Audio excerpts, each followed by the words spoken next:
everyone, my name is Lyvia Xia and I'm 8 years old. Today I would like to start off by telling you a story that happened to me earlier this year. One morning my mom told me, "Wear this pair of black pants." I replied with, "No, it's ugly. I want to wear the skirt instead." Mom said, "No, today's very cold." I responded, "Well, I don't want to wear it." That's how the argument went. At last I ended up wearing those pants, and we all had an awful morning. Have you ever had such trouble when you were my age? Continuing with my story. When I got to school, some of my friends wanted me to play pretend house. Meanwhile, I wanted to play soccer. So I said, "Pretend plays for babies. I want to play soccer." Just then, I saw their faces turn to frowns. I could tell that they felt sad and angry. Because of this, they did not talk to me all day and left me alone by myself. I have always wondered, why is it so hard for people to accept disagreements?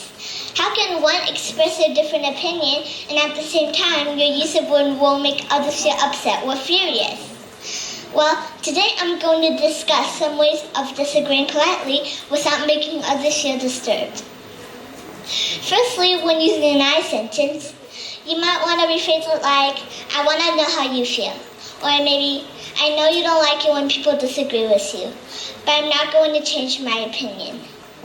Secondly, if you want to avoid arguments, then try to stay away from negativity. Be considerate, pause, and breathe. Make sure to have acceptance of others' feelings and pay more attention to how you phrase your words. Be mindful of how you express yourself so that you won't hurt others' feelings while you're in the disagreement. I cannot tell you how important it is to listen. A public speaker named Celeste Headley once said that listening is perhaps the most significant skill a person must hold. Lastly, a vital point is to learn how to disagree politely. The way to do it is to take the word "but" out of your sentence. For example, instead of saying, "I understand what you're trying to express, but I disagree," you can say, "I understand what you're trying to express, still I disagree." Also, "I see what you're trying to say, still I feel uncomfortable." Once my mother let my sister and I to discuss what to eat for dinner. My sister said, "I want to eat meatball pasta." I said, "But I want to eat fried roast with vegetables." My sister said, "No way, I want to eat meat."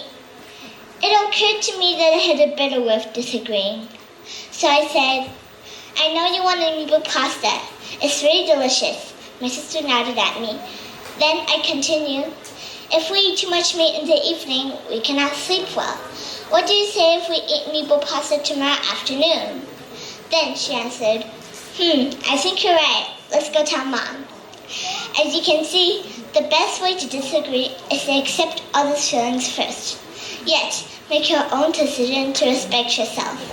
Now this is the correct way to disagree. Thank you for listening. Wow.